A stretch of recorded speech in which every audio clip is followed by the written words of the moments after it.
장애인은 인간으로서의 존엄과 가치를 지켜가는 데 있어서 필수적인 것들이기 때문에 이것을 합리적인 것이라고 이야기를 하는 것이 아니라 정당한이라고 네. 이렇게 표현을 하자라고 해서 이제 그 장애인 차별금지법을 만들 때 정당한 편의 제공이라고 이제 짓게 된 거죠. 그래서 장애인들이 이 노동의 현장에서 일을 하려면 이 정당한 편의 제공이 굉장히 중요합니다.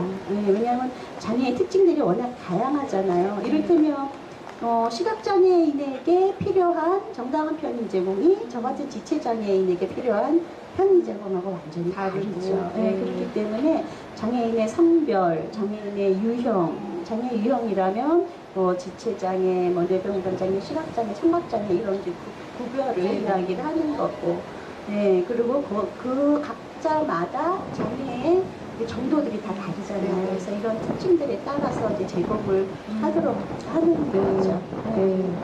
아, 그러니까 이 삼성은 자기네가 파는 물건에조차도 정자 서비스도 안 하고 있고 차별을 아주 그렇게 하고 있는 노동자에 대한 권리 의식뿐만 아니라 기본적인 어떤 소비자조차도 차별하는 이러한 기업인 것 같습니다. 네, 그리고 이러한 사실 장애인 차별금지법 이런 것도 그냥 한순간에 만들어진 게 아니라 또 그렇죠. 장애인들이 직접 다 싸워가면서 하나하나 만들어간 거더라고요. 장애인 차별금지법 만들기 위해서 싸운 지 7년이 걸렸습니다. 네, 우리나라에 이 법을 도입시키는데 7년 동안 국회에서 제정될 때까지 시간이 7년이라는 시간이 이제 걸렸습니다. 저 지금 갑을 오토호텔에서 한 번도 이탈자 없이 지금까지 이렇게 싸워오셨다는 이야기를 들으면서 듣는 마음도 굉장히 강고한 힘이 막 이렇게 생기고 이렇게 얼굴 모습들만 뵙기에는 그런 큰 힘이 나올 것 같은 모습들이 아니셔요. 굉장히 외유내강한 스타일이신 거 봐요. 네, 굉장히 미소도 굉장히 좋으시고 굉장히 막 동안들이시고 굉장히 저 뵈는데 그렇게 연대할 수 있는 힘이 이제 나오는 거는 공동의 목적을 이루고자 하는 것이 와해되는 것은 사실은 우리가 도달할 수 있는 어떤 꿈들을 스스로 저버리는 것과 같은 거거든요. 당장 현실을 위해서. 장애인 차별금지법도 최초로 전국의 장애인 단체들이 가장 큰 규모의 이제 재정 연대를 꾸려가지고 7년을 끌어왔던 것이죠. 그렇게 해서 이제 만들 수가 있었던 겁니다. 그렇군요. 그리고 또 지금 장애인들이 심혈을 기울여서 이게 다 똘똘 뭉쳐서 공동행동이라는 이름으로 싸우고 있는 일이 또 있습니다. 광화문에 가보시면 세월호 농성장 그 바로 밑에 광화문 공동행동이라는 이름으로 이 장애 등급제, 부양 의무제 이 두 가지를 없애기 위해서 폐지하기 위한 그 투쟁을 지금 4년째 하고 있어요. 장기 농성을 하고 있는데요. 1474일째죠. 여기서 우리 가불소아원분들도 많이 오시고 다시 한번 이 장애 등급제랑 부양 의무제 간단하게라도 왜 나쁜지 왜 싸우는지 이 얘기도 간단하게 해주시면 좋겠어요. 장애 등급제는 장애 유형별로 장애인들에게 중증은 1급, 2급 정도에 따라서 신체적인 기능을 신체적인 손상의 정도로 손상이라고 표현을 해요. 그러니까 얼마큼 기능을 할 수 있느냐 그에 따라서 급수를 매기는 이제 제도입니다. 근데 실제로 이 제도는 장애인에게 더 적절한 어떤 사회 서비스를 제공하고 있다라기보다는 사실은 행정을 어떻게 편하게 할까 하는 기준점에 이제 불과한 거고요. 더군다나 이제 좀 가치적으로 말이 안 되는 거는 어떤 사람한테 당신의 이름은 무엇이에요? 뭘 하셔요? 묻는 게 아니라 장애인에게는 급수가 몇이에요? 급수가 뭐예요가 갑자기 그 사람의 대명사가 돼버린 거예요. 본연 명사처럼. 그러니까는 인간을 급수로 매긴다는 것은 장애인에게는 특히 사회적으로 등급처럼 이제 이미지화가 되면서 오히려 이게 사람이 사람으로 존중받는 게 아니라 어떤 그냥 당연한 어떤 대상이 뭡니까? 고깃덩어리 같이 등급 매기듯이 이렇게 지금 되어가고 있고 근데 이것이 또 정확하게 잘 맞아떨어지면 좋겠는데 1급 1에서 사회 서비스를 많이 받는 것 같지만 1급은 또 그만큼의 사회적 낙인이 가해지는 거죠. 네, 이렇기 때문에 사회적으로 자신을 확장시키고 할 수 있는 기회들이 없어지는 거예요. 그만큼. 그리고 그래서 이제 등급제를 폐지하고 서구의 이제 다른 제도들처럼 개별 서비스 제도화로 바꾸자. 왜냐하면 제가 여기 이 서울에서는 전동휠체어를 타고 다닐 수 있는 최대한 자유롭게 다녀보려고 하지만 제가 지방으로 가면은 굉장히 달라질 거잖아요. 사람은 같은데 사회적 환경을 고려하지 않고 그 급수라는 고정된 개념만 가지고 사회서비스를 얘기를 한다는 것은 굉장히 모순이죠. 네, 그래서 이런 환경도 고려해야 되는 거기 때문에 저 등급제를 폐지하자라고 하는 거고, 부양의무제는 그 국민기초생활보장법상의 1촌의 집계가 부양의무를 하도록 하고 있습니다. 그런데 지금 우리 좀 너나 없이 살기 힘들잖아요. 아마 여기 답을 오토되게 지회분들도 그렇고 여기 지나가는 시민들도 사실 다 마찬가지일 거예요. 지금 같은 상황에 자식들 키우고 부모를 부양하고 하는 것이 나에게 정말 쥐꼬리만한 이 수준의 그 수입을 가지고 이게 꾸려나가는 게 보통 일이 아니죠. 그렇게 하다 보니까 가족관계가 단절되고, 그러니까 거청 같은 데서는 한 할머니가 수급자로 생활하시다가 수급이 끊어졌어요.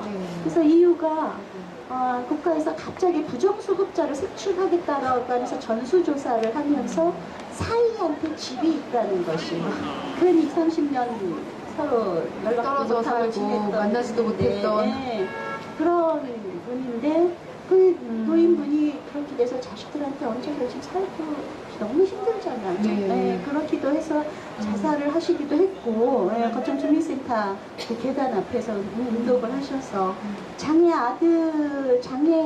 아동인 아들을 키우시던 아버님이 실직을 이제 했는데, 실직한 상태에서 장애 아들을 교육시킬 수 있는 방법이 없어서 좀 사회서비스를 요청하려고 갔더니 아버지가 계셔서 부양의무자가 되셔서 안 된다는 거죠.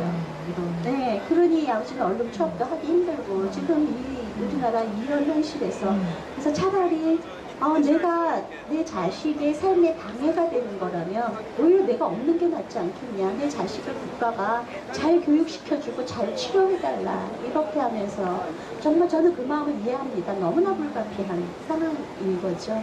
그래서 부양의무제는 폐지하고 가구별 소득 산정을 개인별 소득 산정으로 하고, 그만큼의 우리 지금 얼마나 오히려 대기업들 가진 사람들은 세금을 네. 사실 비율적으로 적게 내고 수많은 노동자들이 그만한 세금을 더 많은 세금을 부담하고 있는 상황이잖아요. 그렇죠. 이런 거 네. 국가가 조절을 해야 되지 않느냐라고 네. 하고 있는 거고, 사실은 박근혜도 네. 이렇게 얘기해도 되겠습니까? 그럼요. 박근혜도 공약 사항이었어요. 지금 부양의무제 폐지, 장애 등급제 폐지, 등급제 폐지. 지키는 게 하나도 없네요. 정말. 거죠. 네, 장애 등급제, 부양의무제 사실은 비장애인으로서 좀 제대로 들어볼 설명할 기회를 제대로 들어볼 기회들이 많이 없을 수도 있을 것 같아서 왜 장애인들이 싸우는지, 왜 두 가지를 폐지하려고 하는지 그 이유를 좀 들어보고 싶었고요. 이 싸움에도 또 많은 연대해 주셨으면 좋겠습니다. 네. 그리고 광화문 농성장에도 가볼 오토텍 주회분들과 함께 한번 오셔서 한번 서울 온 김에 한번 들려보세요. 세월 농성장 간 김에 한번 들려봐도 좋겠습니다. 네, 시간이 좀 많이 된 것 같아요. 혹시 지금 마지막 질문은 제가 얘기 드렸듯이 삼성에게 쓴소리 하는 혹은 반올림의 이제 응원의 한마디가 부탁드릴 텐데, 이 장애와 여성 문제 관련해서 우리 김광희 대표님께서 마지막으로 이런 얘기를 할 기회가 또 저희들이 많지는 않으니까 이런 식의 사회를 꿈꾼다 혹은 이런 식의 활동에 연대해달라 이런 얘기를 좀 해주셨으면 좋겠어요. 네.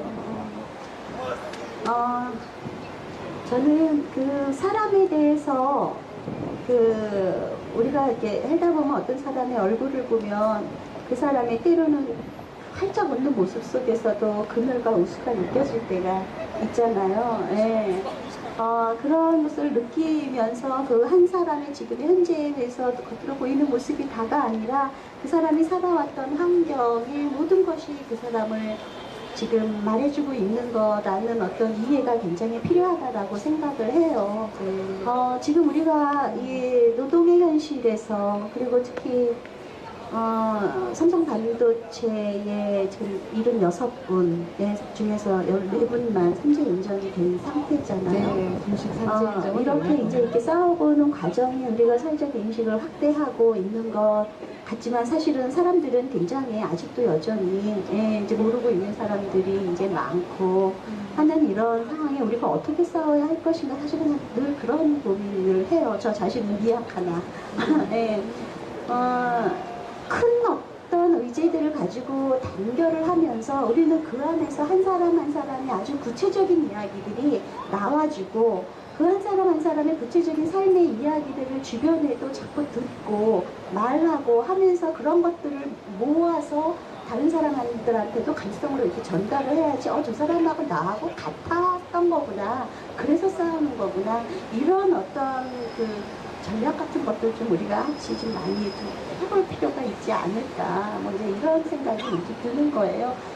우리가 큰 명분을 가지고 우리가 우리의 노동권을 지켜나가는 속에서 현재 현장에 있는 노동자들만 연결을 하면서 그러면서 또 지쳐나가지 않으면 우리 주변에 있는 사람들한테 때로는 굉장히 전략적으로 아주 구체적인 삶의 사례들을 자꾸 공감하고 배분하고 이럴 수 있으면 좋겠고 삼성의 쓴소리가 통할 수 있을지는 모르겠습니다. 다만 지금 제가 네. 바라는 거는 이 76분을 상징하는 이 화초와 솥대가 저 삼성 로비에 분향소가 차려져서 영정과 함께 들어갈 수 있는 날이 오기를 그렇게 될 수 있기를 우리가 같이 한번 할 수 있으면 좋겠어요. 와, 진짜.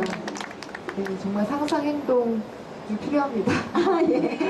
진짜 그랬으면 좋겠네요. 저희 처음에 이 삼성 직업병 문제 그 협상이 처음 시작됐던 몇 년 전에 우리 피해자들 다 같이 우리가 무엇을 요구했으면 좋겠냐 했을 때 동상 건립하자 이런 얘기도 피해자분이 얘기를 했어요. 우리 아버님, 황상기 아버님께서 이 일이 잊혀져서는 안 된다. 그래서 동상 만들기 이런 거 얘기도 했는데 지금 말씀하신 것처럼 우리가 절대 잊어서는 안 되고 특히 삼성이 이 누구보다도 자신들의 공장에서 이렇게 일어난 직업병 죽음에 대해서 먼저 사죄하고 그리고 책임지고 또 잊지 않기 위해서 기념비를 세우고 하는 일들이 정말 현실이 됐으면 좋겠습니다. 네, 굉장히 바랍니다. 네. 함께하겠습니다. 네, 너무 감사합니다. 오늘 좋은 말씀도 주옥 같은 말씀도 너무 감사하고요. 우리 332일차 이어말하기는 이렇게 가브로토텍 조합원분들과 또 우리 김강희 대표님 모시고 함께 했는데요.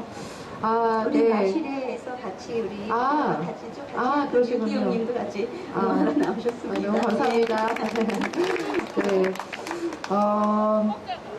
네, 장애가 없는 세상보다는 장애인들이 비장애인들과 하나도 차별받지 않는 그런 세상이 왔으면 좋겠습니다. 그리고 삼성이 직업병 문제 제대로 책임지고 또 우리 노동조합 탄압 없는 그런 세상도 얼른 왔으면 좋겠습니다. 우리 모두 힘냈으면 좋겠고요. 다 같이 박수 치면서 마쳤으면 좋겠습니다.